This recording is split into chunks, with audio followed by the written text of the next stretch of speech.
So what do you do if your bike gets completely drenched with water? Well, today I'm here to answer that question because that's exactly what happened to this bike the last time I rode it. I was at the trails and we got downpoured on. So bad that there was no saving it by running to the car and throwing the bike in quick. We just had to deal with it until it was over and then get out of there. And so I'm here today to actually do this to my bike because it just happened, and also try to teach you about what you should do if your bike gets rained on or wet for whatever reason.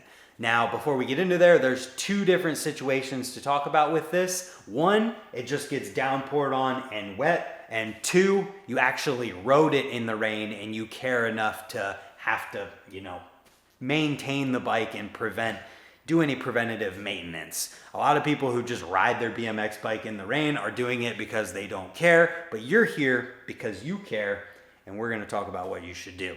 So if you ride your bike in the rain, if you have brakes for one, you're gonna wanna completely take the cable out of the inner or re-lubricate your entire brake system as quickly as possible before any rust appears, because if rust appears inside of your cable, that's gonna cause friction, which is gonna make your brakes feel horrible. So either you're gonna wanna lubricate the brakes as fast as you can and the cables, or just get new cables and lubricate all of the pivot points, because that is what matters in this scenario.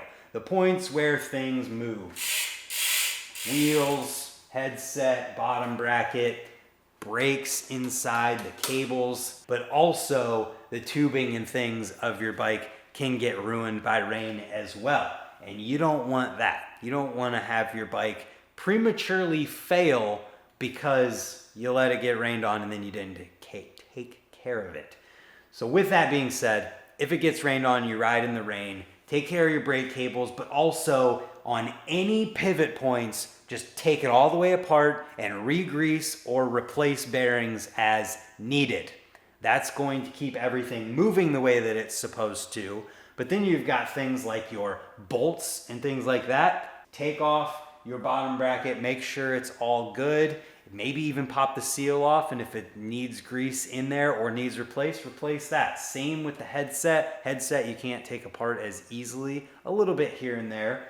Your hub bearings, I wouldn't worry as much about them because there is a seal for that, but it's worth checking. Then if you have a cassette or whatever you have in the rear, you're gonna wanna take your hub apart and make sure everything is good on the inside. Clean that all out nice and good. If it's a cassette and it needs to remain dry, you could use some type of cleaner, penetrating oil, WD-40, whatever, to clean the components, but then make sure you dry them off whenever you're done before reassembling. Check your hub bearings if you need to there as well, but then you should be good. With your chain, you're gonna wanna make sure it's cleaned off and lubricated. We're gonna do that as well. But for the most part, that covers it. Drying everything off as good as you possibly can. And then everything else that we talk about in the rest of this video also applies for if you ride your bike in the rain. So where do we start? Well, I'm gonna start by cleaning this thing off because it is a muddy mess. I don't know if you can tell here, but I have B-roll video to show you where it just needs a cleaning. So I've got this muck off right here that we're gonna use to clean it, and then we'll proceed with bolts and chain and all of that.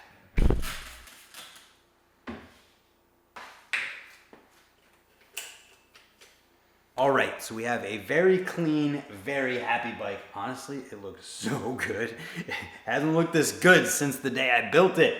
But now what do we do? I am going to completely take out and re-grease every single headset stem bolt that I have.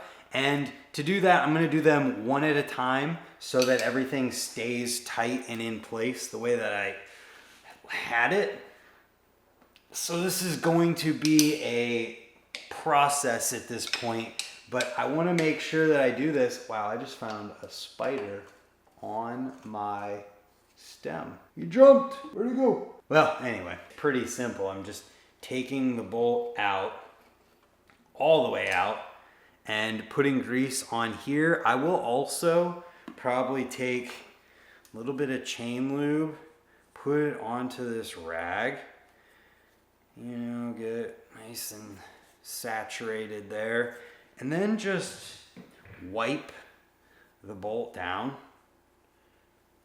because I don't have anything else. But just wiping the bolt down with a little bit of chain lube should, I don't know, keep the rust away a little bit. So yeah, there's like no grease left on this one. So we take our Park Tool Poly Lube and apply some onto the bolt. This is also going to make it so things stay rock solid the way that you need them to whenever you're riding. So not just for rain preventative maintenance, but also so that you don't have to worry as much, or you don't have it as much in the back of your mind of your bars slipping because things are being weird. I've had that before where a stem needed the bolts greased, and after I greased the bolts, I didn't have as many problems with bars slipping or anything like that. So now let's just go through this process and do all of them.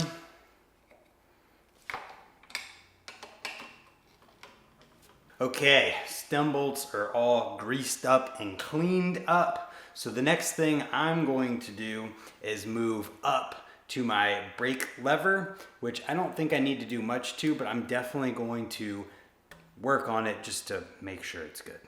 So brakes are something that I mentioned in the scenario where a bike is ridden in the rain, but just sitting in the rain can also get some water into that cable. So we want to make sure that we take this apart and not only lubricate the lever so it pulls as smoothly as possible, but also lubricate our cable so that it stays good. I mean, this feels really good as it is, but if we take a little bit of tri-flow and drop it into this cable, it's going to feel even better. So this cable doesn't have the housing kinked onto the end. Haha, it's a kink cable, funny. That cable doesn't have the housing crimped onto the end, so we can just pull that end off of there and then drop our tri-flow right onto our cable, which goes right down in. This is something that you want to do regularly anyways, just to keep your brakes feeling as dialed as possible. Oh, there we go. Had some excess there. All right, I'm going to call that good. I'm just going to work it in there really well. Now, just literally going to run this cable like this. And you can put some on the other side too to speed up the process. It honestly feels really solid.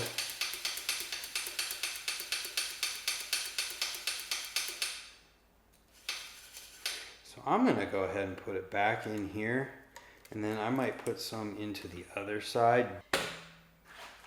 One nice thing about having the Park Tool stand is that I can tighten it down so that the bike stays vertical like this, and I can just drop my tri-flow into the cable. Ooh, that got real smooth. So even if it wasn't from the rain that this bike went into or was in, this cable definitely needed something anyways, and it feels way better now.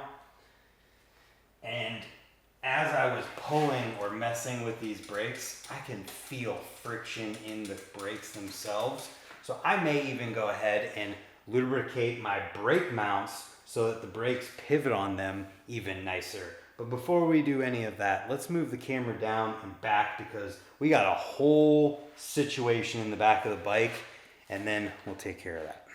All right, so the next step in this process for me is going to be cleaning the chain and then re-lubricating it.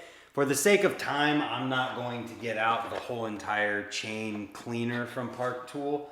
I'm just going to use a rag and this cleaning fluid. Yeah, bicycle chain and component cleaning fluid. So we're just going to put some of this onto this rag here. Get it nice and saturated. And then that's what I'm going to use to clean the chain. So just, what a good sound. I'm not super worried about it, but I think that's like enough. Now, before I clean the driver off, I'll probably take the chain off to do that. I'm going to lubricate the chain first. All right, and just because I don't like a ton of chain lube being on my pants, I usually will just do this too. Sounds great.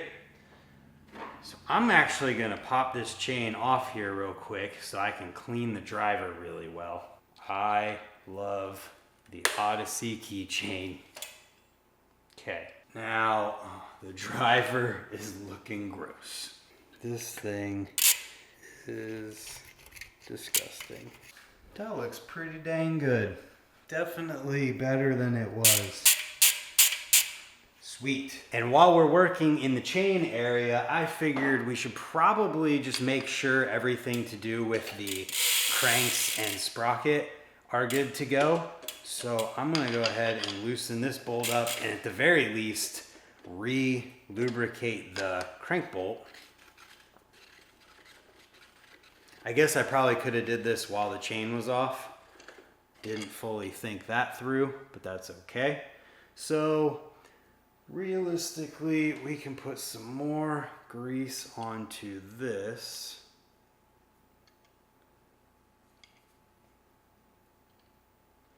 Perfect. Now, I don't know that I want to put it fully back together yet. Just want to check things out. Okay, we're doing the brakes instead for a second, just because we're here and it's going to be easier. So with the brakes, it's not going to be difficult. We just got to do it. We have to take the whole entire brake arm off of the brake mount because we need to lubricate the brake mount itself. If you don't have brakes, this is something you're not going to worry about. But right now, I could just feel how gross it was and how bad that it needed the lubrication. So with my brakes, the mount is actually in the bolt for everything. Oh wow. So there is a little bit of rust on the inside of that. And man, that was crunchy. So you could see here is just, maybe you can't see, but I can feel, and there's definitely some rust on there, even though it's not fully in focus. But what I was saying is I have to take the whole entire thing off because the bolt goes all the way into the frame, which I love this style because it means that things can't get stripped out. It's just nice this way. But I definitely need to lubricate this brake arm. Where is it? Or brake mount. The pivot point between the brake mount and the brake arm. Very important. And it appears I'm gonna need to lubricate the bolt as well. So this is my trails bike, so I'm not like super crazy about it, but I definitely don't want my brakes to seize up or anything dumb to happen like that. So I'm lubricating this bolt. Glad that I saw this, because if this would have rusted into the frame and I needed to take these off, or when I go to put the vice grip brakes on this, that would have been a bad time. And it would have been all my fault because the bike got rained on at the trail jam last year and I didn't do this at that point. And then it got rained on again and I'm just now getting to it. So yeah, that is a good catch. If you have brakes and your bike gets rained on, make sure you maintenance your brakes, unless you don't care if they feel like crap. I am going to skip past showing the opposite side because it's going to be the exact same scenario, but I also am going to have to readjust my spring tension, which shouldn't have to be as high at this point because the brake system is much, much cleaner now. Like, the brake cable is cleaner, the brake arm, wow, that just pivots so much nicer. All right, we're gonna do that to the other side, and then we'll come back. So I'm inserting this here because I realized that I completely forgot to show the whole lubricating the brake lever part in talking about my brakes. Most brake levers have a separate bolt that goes in where they pivot. Right here, you can see this is the pivot point. And most brake levers have a bolt that goes in right there that you can take the bolt out, just like this. When you take that bolt out, it allows you to, pop out whatever thing is holding it in place. This one doesn't have that. It's just that crunchy. So that is why we needed to clean this thing off and lubricate it. And there's a spider that literally just crawled out of there. So I'm not entirely sure how much of that actually was just seen, but basically what I did was I pulled this lever apart here, saw that there's these brass bushings on the inside. Then a spider jumped out from inside. I hope you could see that. But these brass bushings, if they're too torn up, you can just replace them. These ones are fine. So all I did was grab some lubricant and put it onto the brass bushing on both sides, as well as into the lever where the pivot happens. And that will make it so when we put it back together, it will not be as crunchy as it was. It was mega crunchy just now. Work that lubricant on there. Now, any excess polylube in there is going to make it so that the bolt has lubricant. We line everything back up, and then we can just tighten this bolt back up, just like this. And now, ooh, much smoother. So there will be some excess in there. You can wipe it off with your finger or a rag or whatever, but that is lubricating the lever as part of the brake system. Brakes are dialed. Let's continue. So we're back to the cranks, and I want to make sure that when this comes off of here, I'm ready. Just like that. Now I want to make sure that this bolt is tight, which I will get to, but I wanted to make sure that I lubricated the spindle, check the bearings, which they don't feel bad. And seeing this spindle really dry like this makes me want to make sure that I put a bunch of polylube on it. So I'm going to put the spacers and everything on first. I'm bleeding. And just lubricate the crap out of this. So I already put some on the bolt, but that is the bolt and this is the spindle. And this being titanium, you could use tie prep for it. I haven't had problems with just using this polylube. So that's what we're going with here. We got it on there. Now I'll put some into the crank arm itself. Now I recognize that this is more of a walk with me as I do this process, but this is something that you'll want to do if you get into this situation where your bike got rained on or wet. You just want to make sure that you do all this stuff so that it stays as nice as it can for as long as it can. So it's less of me just telling you how to do it and more of we're doing it together, because some people are probably in this situation currently as they're watching this video. Check.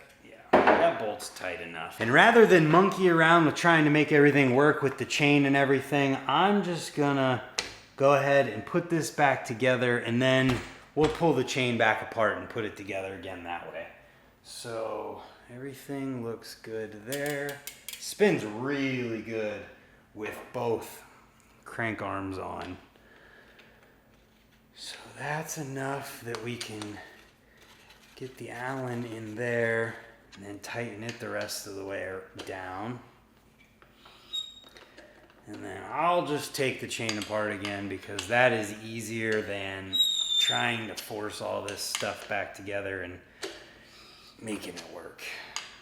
this nice and tight. Now that it's greased, it's solid. Let's see how it spins. Oh yeah. Sometimes to go forward, you have to go backward a little bit. Chain back on. Hopefully we can do double crank flips at the trails.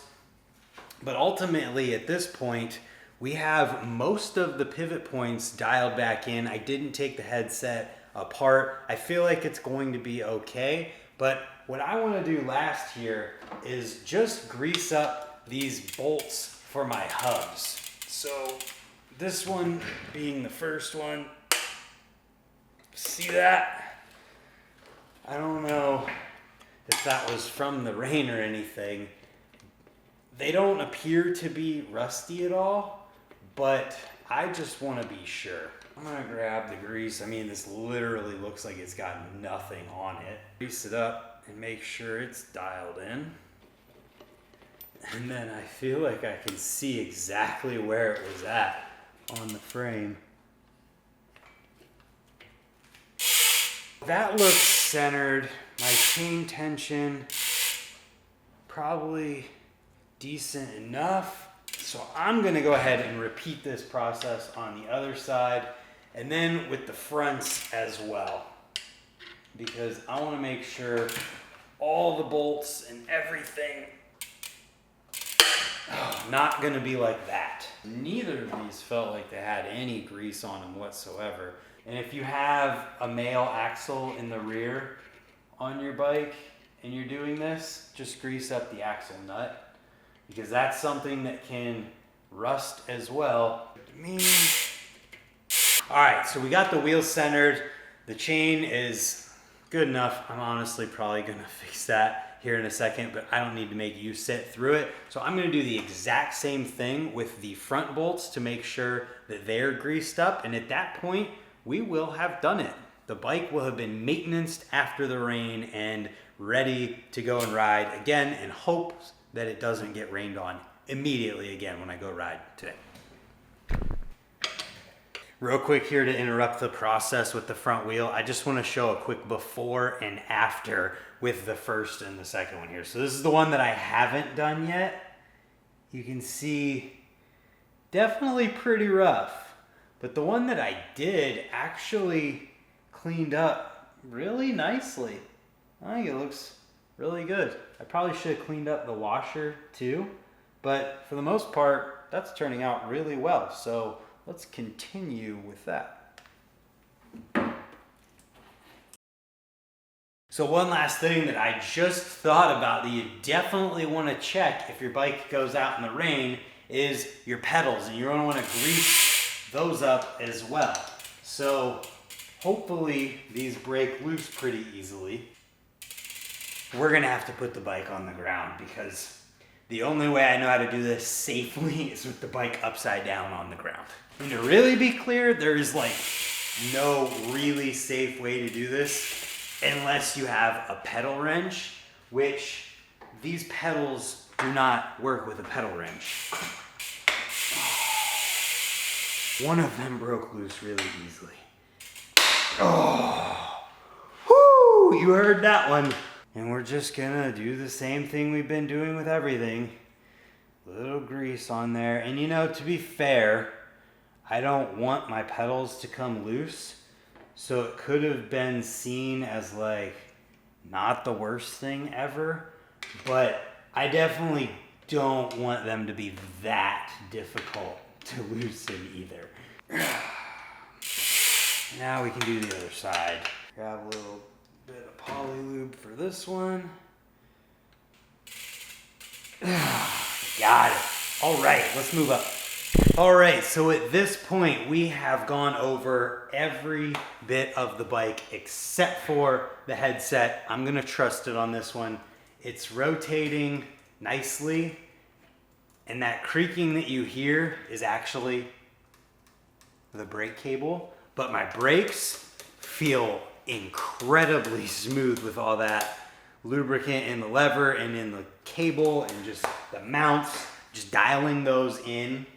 My bike looks amazing. I know all of my bolts are greased freshly, and my chain is good. Everything is solid there. So quick recap. What we did was first cleaned it up, dried it off, make sure all that's good. Then I went through every bolt on the bike and made sure that I greased it.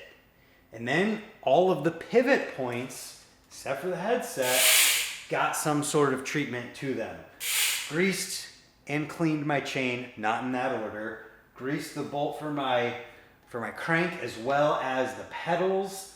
Greased the hub bolts, greased up the brake mounts as well as the pivot point on the brake lever, tri-flow in the cable, and cleaned everything as good as possible. Used a little bit of chain lube on the bolt heads to clean those out and get rid of any surface rust. So with that being said, my bike is dialed in and it probably hasn't been this nice. I know it hasn't been this nice since I built it up for trails, and I'm stoked on it. So with that being said, this has been my journey and how I maintain and preventative maintenance my bike after it has gotten completely drenched in a downpour. What do you do with your bike after it gets wet in a downpour? Do you even care? I know there's a lot of people who just don't even care. Either way, see you in the comments. Thanks for watching. If you want to support me or what I do in any way, there's a bunch of links in the description down below. Like if you like this BTM frame from S&M, you can save 10% on that, or anything from Fit, and a bunch of other discount codes that when you use them on things you're probably going to need to buy anyways, you save money and you help me at the same time. So thanks again for watching, and we'll see you tomorrow. Goodbye.